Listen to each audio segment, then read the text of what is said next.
From the realms of Middle-earth to the shores of the Undying Lands and all the realms in between, and the realm over there, and you got a realm, island realms, realms in the deep. There's a lot of realms, and I love them all. This is Casterly Talk. I'm Cat Napzok, and we are here to take a look at Rings of Power. This will be our third review episode, but this will be our fourth episode because that is episode 4 of season 1, The Great Wave.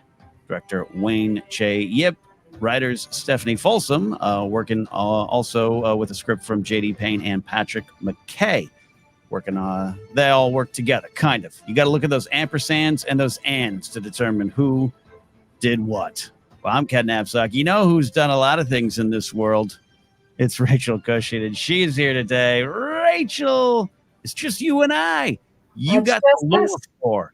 Yeah. Oh, no, there's plenty of stuff to talk about. Is it this? Is it from the appendices? Is it from the Silmarillion? Could it be a take on that? There's all kinds of stuff that we can definitely dive into. And Alden, you'll be missed, but you can have Ken all to yourself next weekend.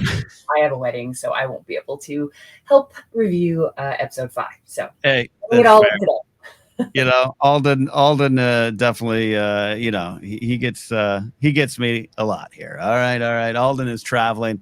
Alden had a great opportunity to come out to actually LA this week. Got to hang out with him a bit. He was at the Andor launch event for the Disney folks. Another wonderful fantasy sci-fi world, but we're dealing with this one here, the Rings of Power. Rachel, we're halfway through this season. There's a lot to get to today. Some big themes.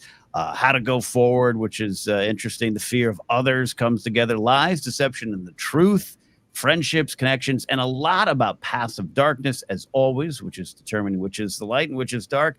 And fathers was a big theme last week, and this week seemed to be a little bit of continuing that theme, but also looking at the children, because that came up a lot too. A lot of like, well, Dad said good and bad ways. So that's kind of what's going on. A summary of the episode as best I can. I always want to try to set the table a little bit, but Arondir is captured. He's trapped still with Adar, that's what he's being called. Rachel has some good thoughts on what he could be related to or tied to, or just completely it's something brand new.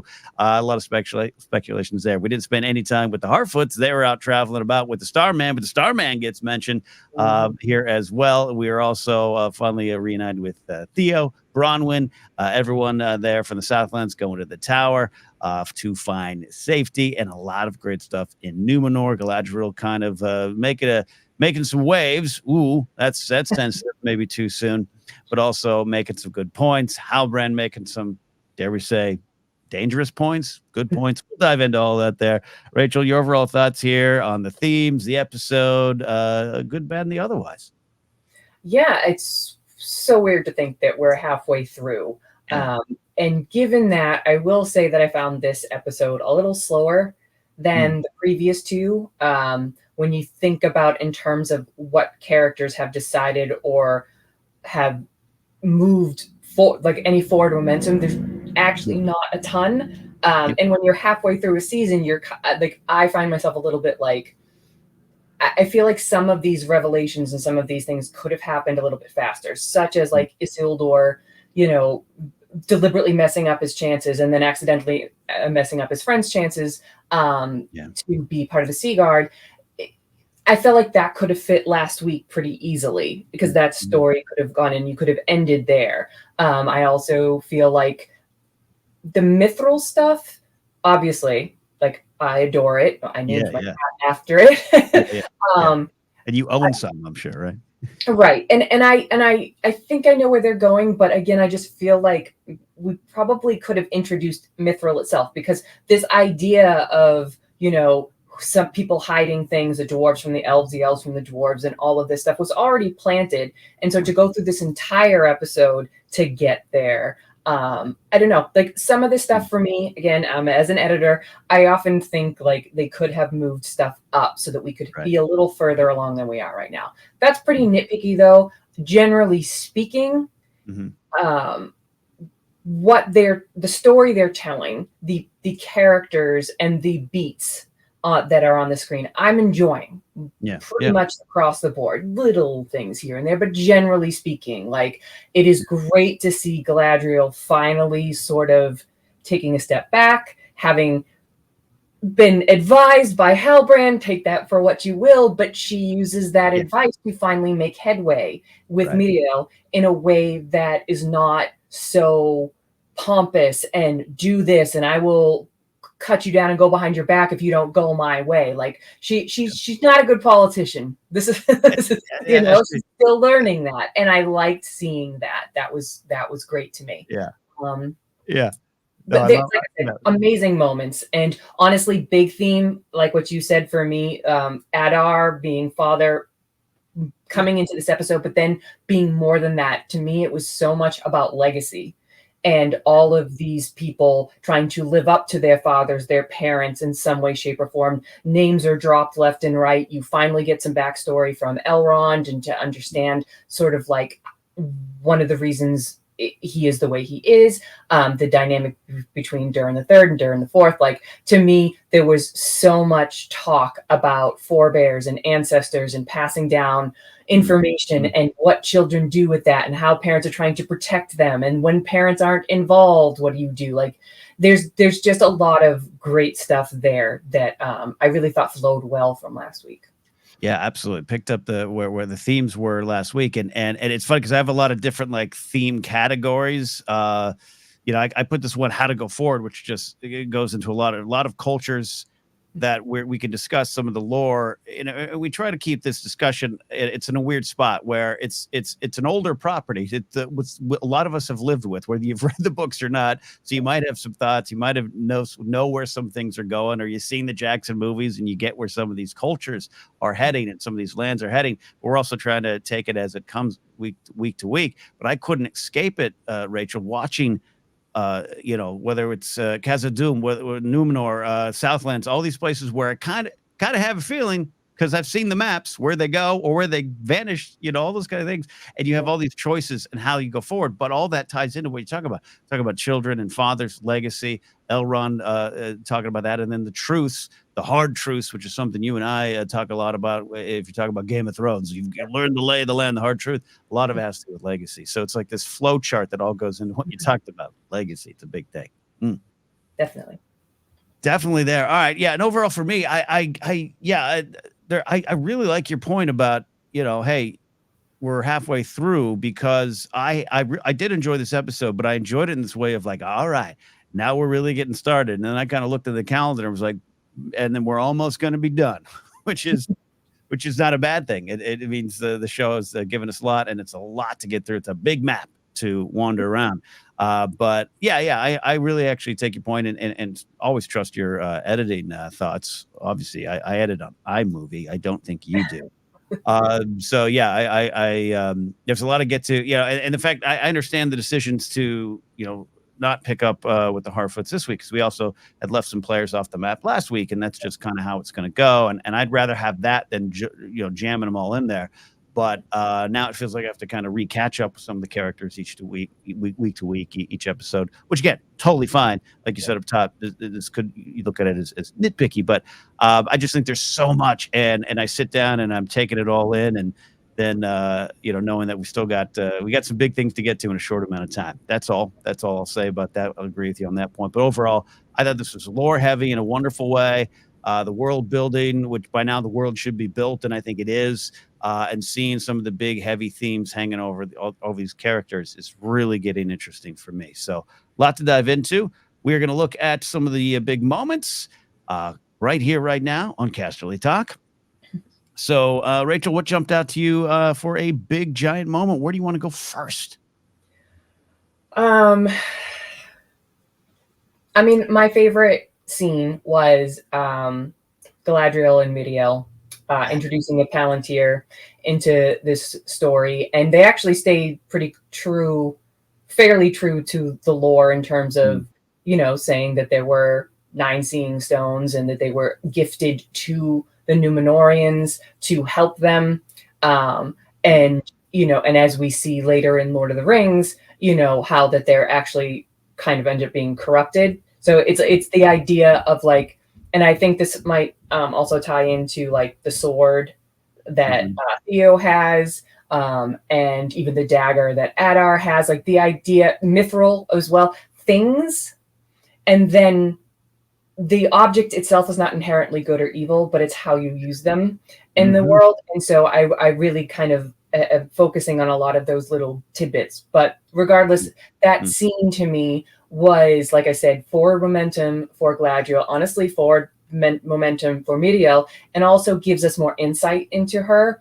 Because one of the things that the show still hasn't really done is explained definitively why they broke from the elves, the Numenorians. Yeah.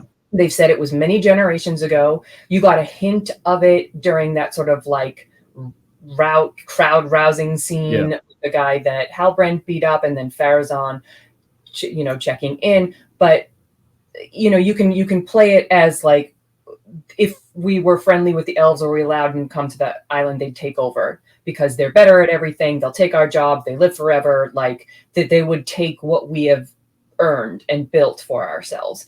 And I get that, but I also know the story, and I know there's more to it. And I feel like we should start hopefully getting more, like the idea that the Numenorians are jealous of the elves, and beyond that, specifically jealous of their immortality, because they have done such great things and great works. And Elros, the first king of Numenor, lived to 500, and like they're much further progressed than regular men in Middle Earth, and they start to feel like they should, right, even more so. So I'm kind of waiting for all that to come to a head. But the idea that Miriel has been in this between a rock and a hard place, she is somebody who believes what her father did in terms of having faith and the virtue of still being in alliance with the elves and the old ways and whatnot. But she saw what happened when her father tried to make that the regular course of things. And she doesn't go into specifics, but it did not go well. People died. It was an uproar, and she was only made Queen Regent based on the fact that she said she could quell that storm. Right. So that finally we're getting more about where she truly lies in this struggle. And I love Galadriel basically saying, I know what it is to be the only one who sees, the only one who knows. And because the Palantir has shown Miriel what will happen to Numenor if they push the gods too far, with the wave, the literal wave of the episode, they're both in possession of knowledge that either people don't want to believe, will hold it against you if you bring it up, like all of that. So I loved the coming together of them. Like I've been waiting for that, and that payoff was one of my favorite moments from the episode. Yeah, I think it was one of the through lines of the episode I really enjoyed. Yeah, and you talk about the Great Wave, what that might even mean. You could take it to the Tolkien side of it, or just waves, water, clearing out, destruction, washing away. There's a lot of those kind of things, and then we talk about the old ways, the new ways. But yeah, I love where that ended up. I love the quote. I'm sure you probably enjoyed the quote as well, which was, "There is a tempest in me; it swept me to the side for a reason, and it will not be quelled by you, Regent." And it was so great that she says that in that scene, and then in the scene and the tower with the Palantir, she calls her Miriel.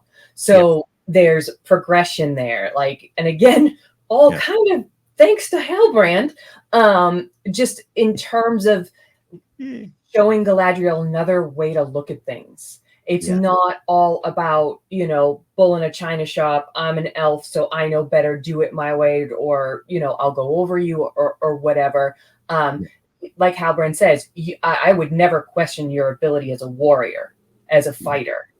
But there are other battles that are not physical. And you have a lot to learn as far as those go. How do you read people? How do you work with them? How do you think about it from their perspective, and then use that to help you get your point across? Like, all of that's really great. And it all makes me wonder where he learned that from. Very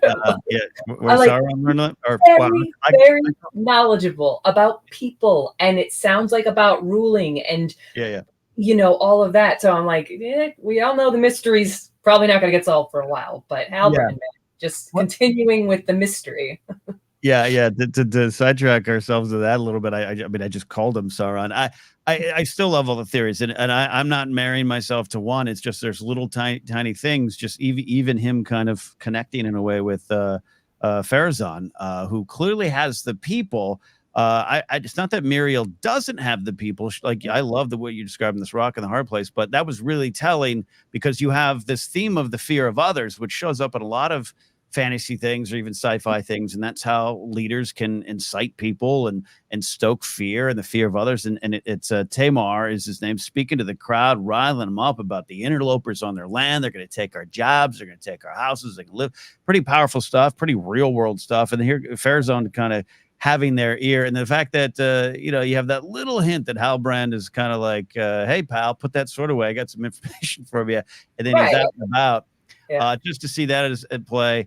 But about the Halbrand Galadriel relationship, it continues to be, Rachel, one of my favorite things about the show. Speculation about who he might be, but also connecting it to the beginning, the opening scene, which is about light and darkness and how can you tell. And young Galadriel is wondering about that. Her brother gives her this advice, and sometimes you can't tell, right? Sometimes the dark might reflect the light, and you got to see through it. It's one of the themes that just keeps carrying so much of the show. And every time I see them, like, it's such a, I'm not here to ship them. I'm not here to do anything, but they have such a chemistry. There's such a play. And I just love the moment. You hinted at it, but love the moment where she's like, how dare, all right, what do you got? Yeah. Like, I mean, she's like last week when she learned that he is potentially the heir to, the king of the Southlands and whatnot, like that made her open her eyes and look at him in a different light. And now she's actually listening to him. And, for all of the creepy, violent stuff that's also a part of him, he is giving her real advice, and advice that we know, because we know the Galadriel that exists in the Third Age and in Lord of the Rings. We know that she does learn about people and understanding people and understanding their innermost wants and the abilities to access those and achieve those things and everything else. So it's great to see her getting influence from Halbrand, influence from Miriel. I think, when we get over to Middle Earth, we'll see more influences of people, and it's all going to get her to the place we know that she ends up at. And I will give it to Morfydd Clark. Like, I'm really, really enjoying it. Like, she's so high and mighty and pompous sometimes, and I'm just like, but that's the arc, that's the trajectory and the journey and everything else. And I think she's doing wonderful.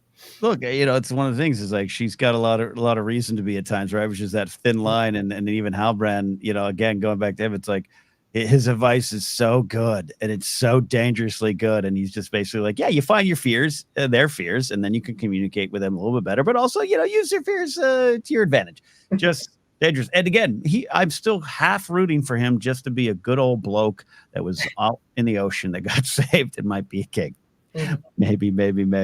A lot going on there. It all ties together. Again, there's this old ways, the new generations, big choices, a lot of things to play on there. But again, going to these worlds, the dwarves are digging deep. They're become obsessed with this new ore they've found. I actually I guess it could be considered on the nose, but I did like the moment where it's like, I don't know, it's like called Mithril. No, it'd be Mithril. Like, I just love little things like that. I don't know.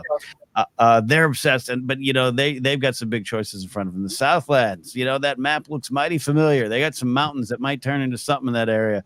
And Numenor has some big choices, and you're seeing the fall.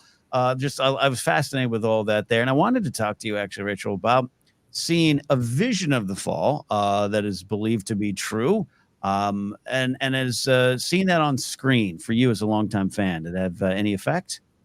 Yeah, I thought the opening was great because as soon as I saw the wave, I knew that it was probably a dream, but still, like, that's where we're going. So to see a manifestation of it and then watch the characters try to potentially find ways around it, like it really lent itself for me specifically to really help enhance Miriel's character. And I loved that she is doing some sort of baptism, initiation. I don't want to get religious, but like whatever she's doing it with, like the newborns, a Numenor, and that is another tie into like the theme of family and everything. It's like Miriel doesn't have children herself, but the people of Numenor are her children. And then we literally have babies in her arms. And then we see this threat that could wipe them all away. So it's very telling for her character. And, and also just a portent of doom. And so we know that some of these characters know that. What are you going to do about it? Like, is the question and whatnot. So, but yeah, I thought it was very well done. Great way to start the episode. Very smart. Yeah. And then to have the shorter version with Galadriel and having her reaction to it was great. Did you like the actual the effects, the Palantir, the way it looked and everything kind of broke out? I thought it was wonderful, different. I love the Jackson ones, of course, but like I don't know, it's just a cool little trick for me. Yeah, definitely. Because it was just interesting to sort of like, it felt like it was cracking. And then what allows you to see. And I also feel like they're making some pretty direct parallels between that particular Palantir and the Mirror of Galadriel later on. Mm-hmm. Like, this will show me things that are and things that might come to pass. And so that is literally what this Palantir is doing. It's predicting a future, a possible future. So I liked that. And then that sort of physicality, the way that it broke out, and then she is in the vision. It just was a little allusion to the mirror that she eventually has, and so I liked that a lot. But that particular effect and the way they shot that scene was great. Just technical camera work and whatnot, but like having the Palantir in the foreground and looming the way it is, and then she's shot from a low angle with the Palantir and the way that she reaches for it and warning her and everything. It was a really, really well done scene. Yeah, no, a lot of it is really getting the kind of why I'm buying a ticket for this show. That Lord of the Rings vibe, the look, the feel, the way it's shot, the way it's put together. And then you get into some of the lore connections. It's been real fun. Yeah, there was even a moment I thought there was the use of the word pass at all in that sequence just made me go, oh, yeah, that's a thing I know, which is totally fine. Totally fine. What are some of the other things that jump out to you? Because there's stuff like friendships, relationships, and the lies, the truths and deceptions of all that, the importance of that. We got Adar kind of wanting to talk about truths. What jumped out to you next? We can delve into the Adar stuff. Like it's interesting. Like it's been like set up so strong, like that we finally had the reveal, and obviously they weren't going to go too far. And he has a pretty standard villain speech. You've been told many lies, some run so deep even the rocks and ruins now believe them. To untangle it all would all but require the creation of a new world, but that is only something the gods can do, and I'm no god, at least not yet. So I know you. I see you looking at your notes, but I was looking at the camera and I was like, God, Rachel just memorized that in a day. That's amazing. I'm looking at notes, people. I got my notes too. Yeah, that's great. Yeah, no, and of course, this is our Uncle Benjamin. Uncle Benjamin is here. Benjamin Stark is here. Yeah, and he's it's been kind of fun because speculation of, who might be Sauron, blah blah blah. He's got the leader in the clubhouse vibe, which is so intentional to swerve, I think. Yeah. So he does have that classic villain speech. But anyways, what do you love about that stuff, or want to talk about it? Yeah, nope. It was a tidbit. It wasn't a lot. But I do think there were some little tidbits that were telling about his conversation with Arondir. And obviously, the big thing is he has elf ears. So, all the theorizing that it's a fallen elf, he's a fallen elf, seems pretty much the thing. Who he is specifically, there are potential characters in the Silmarillion, but again, with the rights issues, I don't know if they can actually come out and say, hey, this is Aol, or hey, this is Maeglin. Like, those were dark elves who, sort of went bad, if you will. And Maeglin makes a little more sense because of the burns, and Maeglin's supposed death in the First Age was he was pushed off a cliff into the flames of Gondolin as it was burning down. So there's those kinds of little things. But I think at the end of the day, the point is that Sauron, Morgoth were able to corrupt people. They corrupted men. That's the whole dynamic that's happening between, the ancestors of the Southlanders and the ancestors of the Numenorians, the Adine houses of men. So this is, the elves think they're all high and mighty and maybe uncorruptible. Not true. And I think that's an important point to make, which I really like. Another theory that could potentially work is that Tolkien has said that, or wrote that, the original orcs were captured elves tortured into being these twisted evil beings. And I think you get a sense of that too. I was thinking about the first episode when we were on the Fordwaith and in Sauron's ice castle there. Yeah. And they were looking at the wall, and there was blood, and clearly some kind of blood evil magic was being attempted at the time.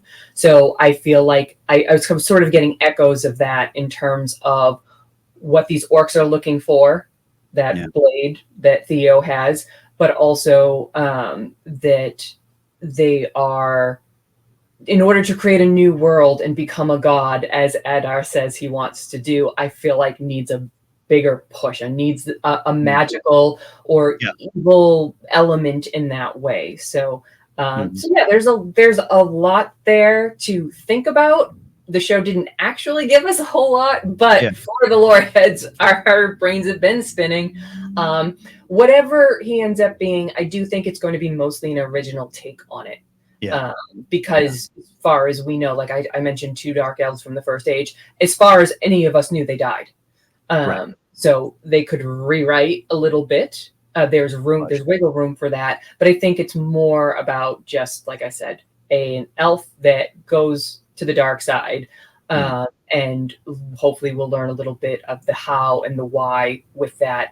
And I'm still, one of the unique things from this show that we didn't get in Lord of the Rings or The Hobbit is the way these orcs act toward him and the way that he acts toward them in a father figure. That's why they call him that. But he really is like, he gives like a mercy killing to the orc who's injured. Like that's out of some twisted version of love. And the way the orcs talk about him, it's not a Saruman or a Sauron who they're basically afraid of, and they're just, minions of, for lack of a better word. But here they actually adore him.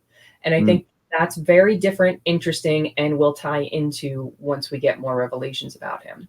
Yeah, no, this is all great stuff, Rachel. Yeah, and a lot of it with Adar tying into the theme of truth, right? And everyone wanted to, what's the truth? And our friendships could only be built on truth. And Disa, you protected your husband. That's the truth. There's these truths and lies and deceptions. And Galadriel even saying that with Muriel, like, give me the truth. Like John Lennon once saying, give me the truth. Give me some truth. But I love that he's got the villain take on it of, oh, look, Elf, I'm going to give you some truth. That's going to change your relationship with your own history, how you view it going forward. That's going to be big. But I really love the last point you made. There's some other stuff. Well, I'll say this in terms of like him. I don't think anyone around these parts believes he's Sauron, even though he's, it's got some of the energy. You got Waldrig talking to Theo about, how did you see the star? That's Sauron. And then we all kind of have Halbrand thoughts. Again, we're not even saying that it's 100% our prediction. It's just a lot of signs pointing to that. The idea that old Uncle Benjen elf here could be a villain for the Southlands, and you have your king and your possible future king coming back to reclaim some stuff with Halbrand. If that ends up happening in any way, shape, or form, and you got a villain that he can take out, and he seems like a hero. By the way, this land looks pretty nice. Can I put some new paint and wallpaper up? We'll see if that happens. But the final thing, a little bit of orc culture. It's been interesting. I'm not rooting for the orcs, right? They don't seem like who I want to root for, but it's been interesting to see that. You're right. It is a little different. It's a little more mindless than the other tellings, which is that version and makes a lot of sense with Saruman and all that stuff here. But I've kind of enjoyed seeing them have some sort of connection with this boss man. Yeah. They communicate more, and they've opted not to have them do it in Orcish, which is what The Hobbit did.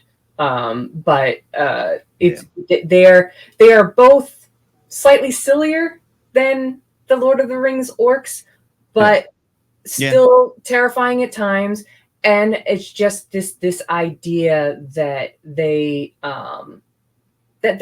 seem smarter, I guess, Yeah. or more capable of thought Yeah. than sort of the average orc in Lord of the Rings that just attacks and fights all the time. So Yeah. Yeah, no, I mean, we talked about the meat spec on the menu vibe that's kind of missing from some of it, but and I think that's a great point. But also, yeah, there's something different. There's something more in a way. Not that it's more dangerous. I don't no need to compare them, no, but it's just the different feel of. You're right. There's a little bit more thought going on, and that to me makes them somewhat more dangerous. They can't find Theo in a well, but yeah. they're still dangerous. One of the other things, a lot of things to discuss, I think, in terms of lore, but I do want to go spend some time with Doran and Elrond. There's a warmth between them that I've really enjoyed. Disa in there as well. She's just an absolute joy to watch for me. I just love the energy there. And again, I thought some touching, powerful stuff with King Durin the third and Prince Durin the fourth. Elrond giving that speech, it ties into some lore about his father and the star that he becomes, so to speak. But I thought it was really powerful stuff about it isn't just always about moving forward or leaving the old ways behind. It is a little bit of a generational exchange. And the openness there, I thought it was really warm at the end of the whole. Even though there's some stuff behind it, they're going to go to Linden to figure it out. And what are you digging for? There's a lot of deception going on here, but I think the truth is there's a true connection here between these two characters that I've enjoyed watching. How's that hitting for you? I love it. I mean, when Elrond finally told the story, I mean, he and Celebrimbor talked a little bit about it, with Celebrimbor having met and spoken with Eärendil, his father, back in the First Age, and how that, I don't think Elrond has very many opportunities to speak with people who knew his father in any way, because when he sailed to Valinor to plead for aid, Elrond and Elros were very, very young. And then their mother leaves very shortly thereafter, trying to escape the Fëanorians, the Noldor elves that want the Silmarils. And Elwing had one. And so she jumped off a cliff, turned into a bird, and went and reunited with Eärendil. Anyway. It sounds like if someone was ever to get those rights, we'd have another good series. Oh, one of my favorite stories is the idea in the First Age that lead to Elrond and Elros. You have essentially two unions of elvish women and mortal men, and down through the lines, Eärendil and Elwing end up marrying, and they have Elrond and Elros. And it's just one of those things that I adore from the Silmarillion. But aside from all that, to have Elrond talk about the fact that he had a father, lost him very young, and that his father is this massive icon hero. He sailed west and reached Valinor, something that had not been achieved in 1,000 years.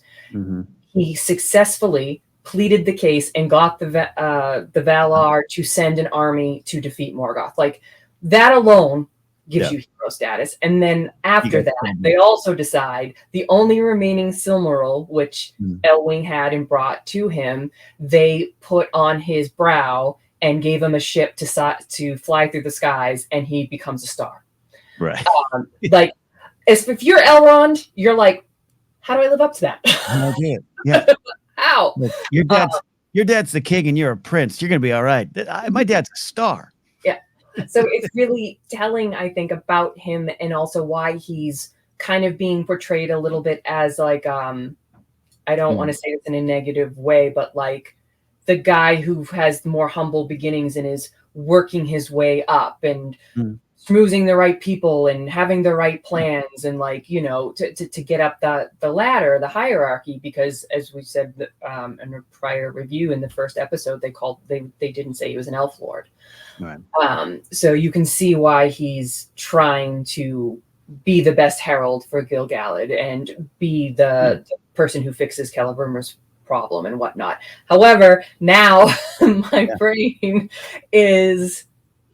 So Elrond swears a pretty devastating, oath, and oaths are very important. And binding in this world. We know that from Lord of the Rings and the oath that the Army of the Dead swore and broke, and then became, ghosts for thousands of years before they could make amends. So oaths are incredibly important and serious. And Elrond makes an oath that he won't tell anybody about Mithril. Yeah. But yet Durin tells his father he still thinks there's some undercurrent or other reason beyond just wanting the dwarves' help to build the giant furnace. So Celebrimbor and maybe Gilgalad are using Elrond. I'm not sure who rooting for that. knows. I'm absolutely rooting for it. I don't want Elrond to be making oaths to the rocks, which we know are quite powerful. And not. But then the other thing is too is like the oath basically says like if you break it, they'll basically be like a curse on your family through the lines. And yet Elrond lives a pretty devastating life. Like his daughter becomes mortal, and he loses his wife, and all. So there's little pieces here and there that I don't think they've given us enough to show the whole picture yet of where Elrond falls in the scheming that is, in my mind now, pretty clearly happening. Because at the end of the day, the other comment was when he looks at the piece of mithril and he says it looks like the light is coming from within it. That's what the Silmarils were. And we know that Celebrimbor wants to make his mark on the world in the way that his grandfather did by creating the Silmarils. So now my mind is just like Celebrimbor knew about the mithril somehow, some way, and did send Elrond there, under the guise of doing this thing, but he's actually more interested in this. And so I gotta say I'm a little worried about Elrond. Yeah. No, like I said, I'm rooting for him just to be like, but I said an oath. You can't do this, Celebrimbor. You can't do this to me. Yeah, it's no, I love it. And what you said earlier was really, I love that theme here about all these things just in and of themselves aren't evil or good. It's what you put into them, what you use them for, and that comes to play a lot. And even those rings that are forthcoming. You might look at it that way too, unless you're Sauron, of course, in his One Ring. So yeah, I love all those themes, and trying to predict the rift is kind of where I'm at on how it's going to happen, how it's going to fall down. But in the meantime, I think it hurts because there's such a good chemistry between these performers. It's brilliant, and the Disa singing to the rock to spare there. That scene just gave me chills both times that I watched it. I thought that was wonderful, and also so great to see some sense of magic outside of the elves that Elrond was surprised to see with it. She actually does move the rocks. Like there's a physicality to what she's doing in a way that we've never seen before with the dwarves, and my guess is he's never seen before. And the elves, because generally speaking still, even though Elrond is only like 2/3 elf, I don't know. Elves think they're superior because on paper they are. They're immortal. They for a long time they couldn't even die. Like it's, but then it's like that, like shaking your core belief of that. Yeah, no, we're superior in every way. Oh wait, what did that dwarf just do? I didn't know dwarves could. Okay, wait. There's like not overtly, but like I just liked seeing that power of the dwarves in a way that I think a lot of this series is going to be about the slow decline of the elves and the idea that they are not, they're not perfect by a long shot, and they don't necessarily have it better just because they're immortal. That actually, leads toward great heartache in a lot of ways. So I like seeing the Numenorians, and I like seeing the elves, and the idea that, like, you know what, these other people are worth a thought or two as well. So no, I absolutely love that. Yeah, I think there's some real beauty in seeing what we eventually will call Moria, and probably familiar with that version. They delved too greedily and too deep. I was like, oh, hello. Well, and to see it play out, but This series so far, again, some people might be watching, and we're trying not to jump too far ahead with just what we might know happens, but it's hard to avoid only because this is a series about kind of where you end up. We talk a lot about the journey of Galadriel and how she's got to take some steps forward and to not legally to the Jackson character, but to and what Kate Blanchett did so wonderfully. But just to follow that path, and I think we're following these paths, and some of these paths are dark ahead of their journey, and I'm fascinated by that. And what can you learn from that? This idea of again the paths of darkness in front of you, or paths of light, and how can you tell the difference? Because sometimes, thanks to folks like Halbrand, maybe it looks kind of the same. Again, I'm heaping a lot on him. It's weird. I'm heaping a lot on. He could just be a dude. He's not. And I can only imagine that the writers and creators of this show know people like me are out there, and we are probably a significant piece of the audience. So we know the big pieces. There's certain things that we know this is leading to, and even film watchers from Lord of the Rings do know that Khazad-dûm is no more in Moria. So you can't do those signposts, those events have to happen. But what do you do in between that both organically leads to those events, but also gives us something different, something unexpected? And so, that's why I'm like kind of questioning where Celebrimbor and Gil-galad are. Like maybe not quite as high and mighty and pure and virtuous as potentially, but that new characteristic of them does not change the big picture of where we're going. So like things like that, I think a lot are working. Some are a little bit slower for me, but generally speaking, that's what the writers are trying to do. They're trying to get these characters to do things that make sense given the end game, but also give us something new and interesting to watch. How has been your? He hasn't been in there a ton, but I keep joking. I don't have the lore book knowledge you do, and I'm looking at Celebrimbor. I know a little. I can go to a wiki and get some history, right? Yeah. But I'm looking at him with I just kind of don't like the dude. But is that how does that track for someone like you who's lived with this series a lot longer than I have?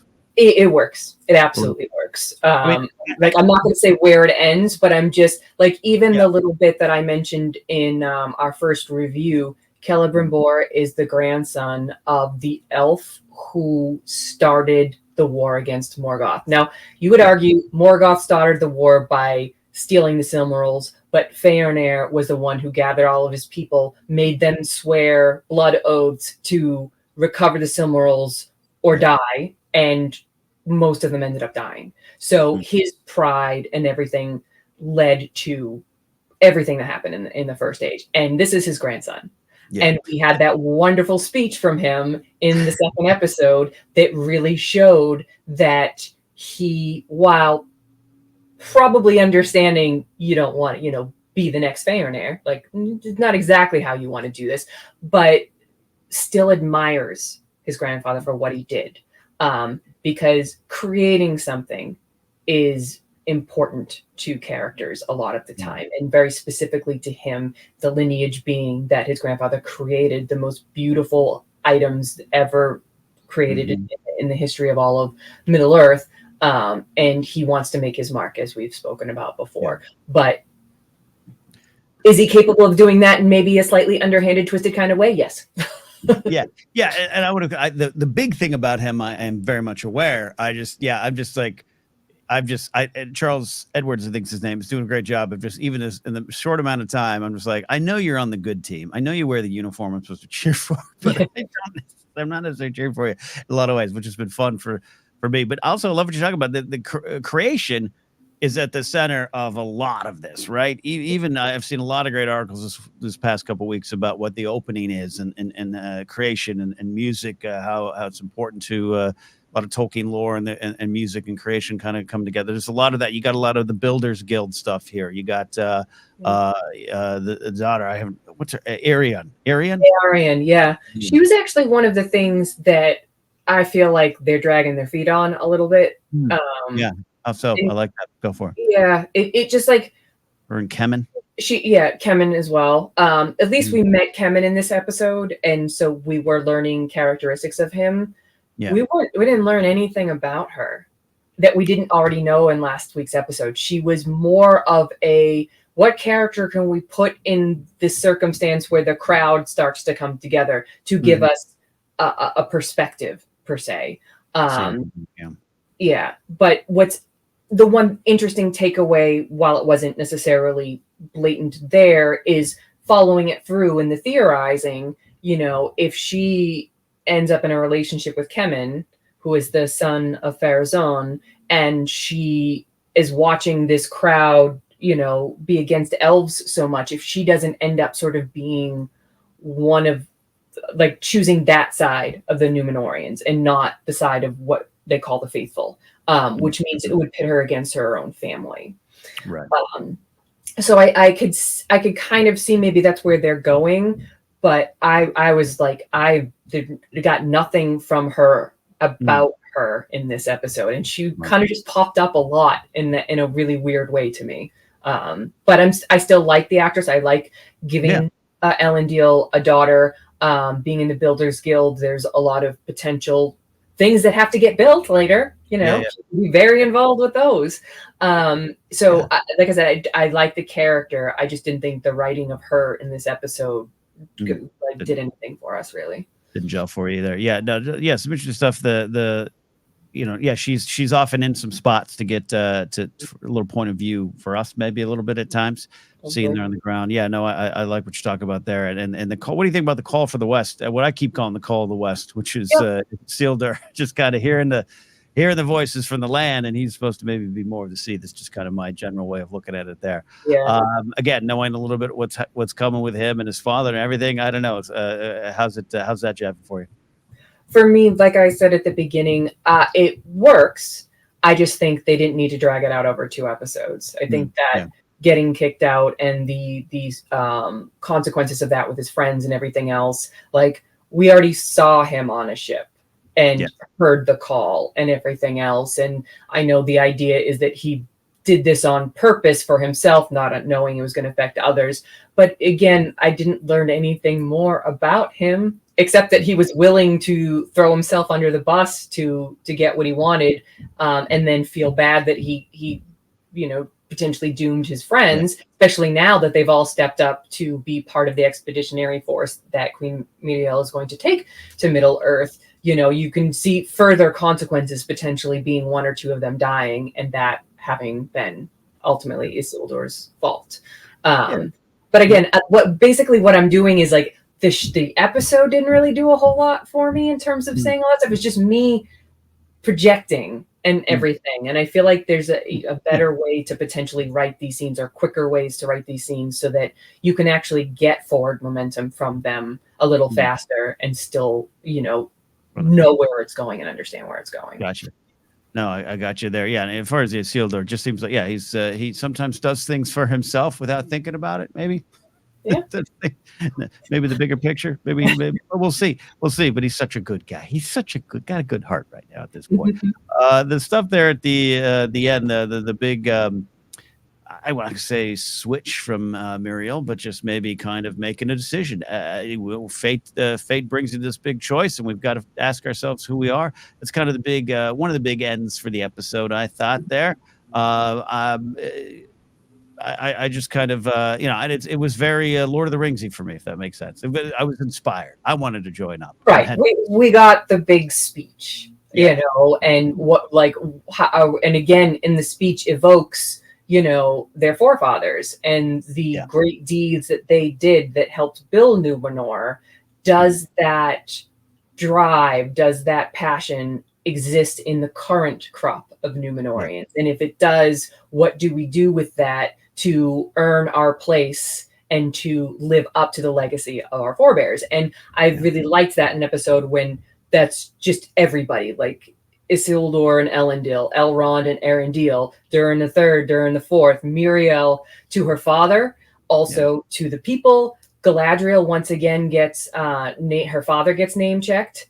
So even Theo and Bronwyn, like the idea of this generation and that, and as you said, like that really plays a big part in this. And I think that played a part in Muriel's decision too. I'm curious if you think that when was the decision made? Was it after Galadriel starts to sail away on that ship and then the blossoms from Nimloth fall? Or is it that was it all part of a plan to begin with, like to seemingly send Galadriel away and then bring everybody to court and make a big production out of this decision? That's a great point. Ooh, this is a great question because even Farazone kind of has that like, yeah, all right, everyone's gonna gather.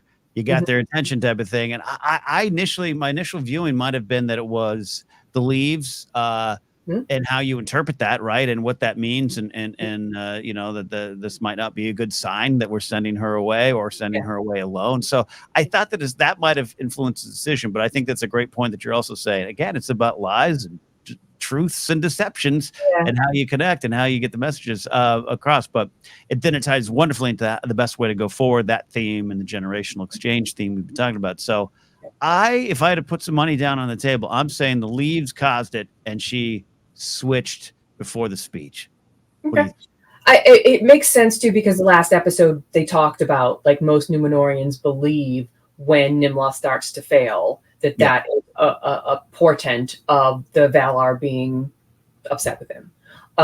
But not everybody continues to believe that. But we now know that Miriel is a faithful member of the faithful, and who does believe that, and does believe that the Valar are still watching, and could potentially lead to that vision that she's had. So I'm okay with that. As part of me thought that she's a crafty enough statesperson, and also just after that meeting with Galadriel, even though she says, I can't hang a kingdom on the thread of faith, and that's her reason why he turns her down. Like, my thought is maybe she spends the night thinking about that, or spends the night, sitting next to her father and thinking about it and coming to the decision on her own that no, this is a dangerous road, but it's the right road. But it could be the pretty straightforward version of it. It probably is. but also that tracks too. Of the leaves itself wouldn't make her switch on a dime. So I think you're right, because that's a great point. That conversation they have, I actually really love, where she's kind of like, "You're right, but I can't run a kingdom on that." Sorry about that. But I think you're right. I think it hits there. I think it's a slow burn, which this series, there's a lot of slow burn series in the world. But I think it works, and just to have that kind of confirmation might be it as well, because she's someone that is very much, I would say, believes in visions, or is at least wary of visions, and visions, whether you get them from a stone or some wood witch tells you your fortune. They love when they hang over characters, because it does that force you to make decisions you wouldn't, or does it force you to make a more honest decision to yourself as the prophecies hang over you and how you interact with them? I'm always fascinated by that. So it's a great question. We'll ask her. We'll have to wait and read him. Anything else on the table we left? We didn't really talk too much to the tower. I liked Bronwyn coming back, and she I think she's an interesting character. Theo and the hilt. It's a good an important item, and an item that leads to that really chilling conversation with. I was almost going to call him Walgreens, but that is a store that you can get cough syrup at. I think it is Waldrick. There he is. I really love this idea too, of just him kind of being like, you're in the club, yeah? Like, no, not really, but okay. And just and kind of the evil that never dies, and the believers that hang on, what that might mean. I thought the whole sequence was pretty interesting there too. So we can go to the tower before we head on out. What do you think about all that? Sure. Yeah. I mean, it was important to set up the stakes for those people. Like they talked about, like pretty much every village over this entire area has fled and is there. The logistical problems of that, having Bronwyn step up in a kind of a leadership role. And again, to me, it read like Theo wanted to contribute. So when he has the idea to go to Waldrick's farm, and she shuts him down so quickly, and I was actually really struck by her quote. It's like, you can either help me or make it harder. Yeah. And that when a parent says that to a child, they either, slink off and just accept it, or they dig their heels in and they do the thing that your parents didn't want you to do. And clearly that was him. I find Theo really interesting because he seems, as the son of Bronwyn, like a good-hearted kid. And all, like, his motivation is to help people, to get the food back to them and everything else. Is why he wants to go into the tavern, even though they had a bunch of food already. Like, all of it is stemming from a place of, wanting to prove that he can help and make a difference to his mother and also to the rest of the people. And then have that juxtaposed with the hilt, and clearly that the orcs were looking for the hilt. And, I guess that answers that question, although I'm not sure. Like, part of me still thinks that there's other things around this area. And quite frankly, one of the things that I thought of was, where are the other Palantiri? And if one plays a role in somewhere, I thought maybe they'd be looking for that potentially. However, the orcs pretty much clearly come out and say, like, we found it, but the kid has it. So is this a blood magic hilt that clearly you have to give your blood to make it turn into a sword? Does it tie into, again, the blood magic that was mentioned in Sauron's fortress in the first episode? And is it the kind of thing where if you use it too much, then that is what corrupts you? And it certainly seems like Waldrick is already corrupted and just like sitting in wait, which does mean that there is someone on the inside of the tower. If the orcs showed up, like, you have him and potentially other men in this tower, women too, potentially, that are just waiting for the sign to switch over to the side of Adar and Sauron by proxy. So I'm curious about it. It's still a little one-dimensional at times, but I love Arondir. I do really think that he's our new Legolas. He's flipping badass. I'm here for that sequence. Yeah, that sequence, that chase sequence was real fun. And so like, and he also is somebody who is sort of torn, maybe not specifically from his parents, but we did learn that he was born in the First Age in Beleriand. So that fleshes out his backstory a little bit more. And he was around for the War of Wrath. He was around for Morgoth and all of that. So his vigilance now makes more sense in all of this. But also he's torn because he finds himself actually liking these people and being attracted to them, specifically Bronwyn and everything else. And then to be the messenger from Adar to basically say, like, surrender, live here, and bow down to me, or orcs are going to wipe you out. So that army from Numenor is got to get there fast.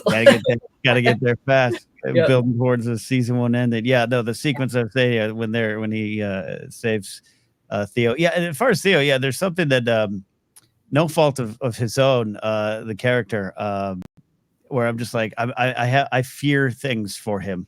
I hope it turns out okay. But also, it's another potential Nazgul, if you ask me.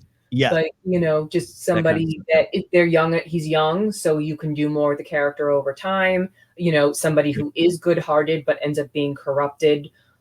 Exactly how Waldrick, the others, the sword, the hilt, like if Adar finds him and talks to him and convinces him, like, there's a lot of different paths. And then there's the path that we all hope is that he will reject it. But they're clearly setting him up as like the new kid on the block who is now aware that their forefathers fought for Morgoth, hate the elves with a passion, and that still lives inside a lot of his people. And so will it live inside him too? Because he's already made it pretty clear how he feels about elves. Nobody likes elves. And at this time period, if you're an elf, everybody's just, they don't like you. Mom, you're dating an elf. Come on, it's like dating a school teacher. I love all that there. And shout out to Rowan for leaving his buddy when he first signed of trouble. Seriously, packed that wheelbarrow and left. Yeah, I don't like that guy. Well, that's that. There's a lot in this episode, but it's also getting us closer and closer to some bigger things. So looking ahead to next week, and you know what? I didn't even this time. I didn't watch the next on kind of preview, which is good. Sometimes I like to go in a little more blind. Sure. But yeah, a lot of big things coming here. As far as this is building towards season one, 4 episodes left, and you know. Do you have any thoughts on what we might get towards the end here, battle wise, or just uh, any hopes for that? I should say more than what you think in terms of predictions. Yeah, it's hard because Sauron has to be in two places Yeah, at some point or other. Like there are two. I don't want to say too much, but but yeah, he's got to do stuff in two different spots. yeah. And, We got and some so, timeline like, crunch we're dealing with. Yeah, this timeline crunch has me like wondering if they're going to flip it potentially the two things, or if they're going to find a way to tie them together more quickly than I'm expecting. yeah.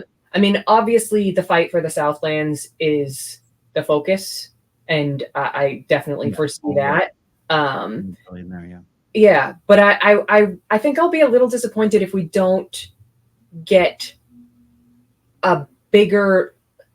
The show is called Rings of Power, and that we haven't even come close to anybody really talking about that. Now you got to admit or theorize, you know, that the tower furnace that Celebrimbor is building will play a role in that, but we still haven't seen Sauron with the elves, and I'm not saying that he'll be called Anatar in the show, but he has to link up with them in some way and in disguise. So if that's Halbrand getting over there, I don't know. Maybe if it's somebody else that we still haven't even been. There are characters from trailers that have not been introduced yet in the show. So we just met Adar. So like I'm just hoping that we get something by the end of the season that leads us a little bit closer to the idea of what the show is called. Oh, the ring. And the importance of it. But I just want something. The tidbit get me a little closer to that. Meanwhile, you have set up a very, the rise of Sauron's armies and the rise of Mordor and the idea that that evil, as much as everybody thought was gone, is not. That is going to be proven in a big way by the end of this season, with most likely some kind of pretty big battle. Yeah, and you're right in terms of the rings of power. The rings of power, it's a shadow hanging over everything, but it's not clear. And to people just kind of passing through, it might not be clear. So yeah, some kind of moving towards that. But yeah, in terms of battle, I would never say I need anything, but I do come around these parts for a lot of reasons: the themes, the lessons, the inspirations, and the fighting. I do hope we get something big. I think we will. Yeah. At least it seems that way. I would hate to, a bunch of important, earnest whispering is. I love it. I love it. That's why I come to Lord of the Rings. But I do want to see some fighting. I always like some fight. So we'll see. Yep. We'll see. I think they know that. I think we're going to get something. Yeah. Someone on a horse giving a big speech. Muriel's speech was great this week, but that only gets you to the battlefield. Let's get the speech in the battlefield. I'm sure it's coming. A lot to discuss, a lot of lore, a lot of great things out there. We'll dive on in more. Rachel, a lot of fun hanging out with you, talking Rings of Power. You are going to not be around for next week's show. You got a life event. Life getting in the way of podcasting. It's always a problem. Yeah. Right. So but I will certainly be back, and I'm very excited about the second half of the season, regardless of the nitpicks and everything else. I actually had somebody ask me, oh my gosh, I'm going to do this, ask me if I look forward to Rings of Power or House of the Dragon more each week. And I'm actually edging towards Rings of Power, because there's more to figure out, more to sort of theorize and tackle against my knowledge and everything else. And I'm just very happy that I'm back in that world and that it is so well built. And I'm really, really happy on the large scale with the show. I'm excited to. No, it's great. It's great to hear. Great to hear. I think you probably have more Lord of the Rings tattoos than Game of Thrones tattoos, right? That's probably true. Yeah. There you go. Well, we'll be breaking down House of Dragon episode 5 later this weekend as well. I'll be breaking down all 3 episodes of release of Andor next week for Force Center. I'm watching a lot of shows and taking a lot of notes. So we'll get to it, though. Rachel, thanks for coming on in here. Rachel Cushing Levine here, everybody.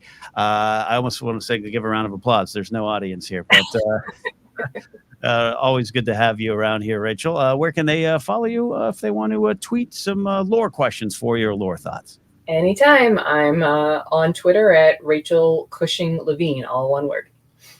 There you go. And I think at the beginning of the show, I went old school, said Rachel Cushing. It's you know, I got years. Everybody's going to slip. I'm figuring I give people a year. Give them a year. That's fair. That's fair. You know what I haven't done yet? Here's why. I've yet to update the phone contact intro in Word. Once you do that, then it's in your brain. I'll be doing that. Okay. I'm Ken Napzok. You can follow me, call me what you want at Ken Napzok. Go to my website, kennapzok.com for more.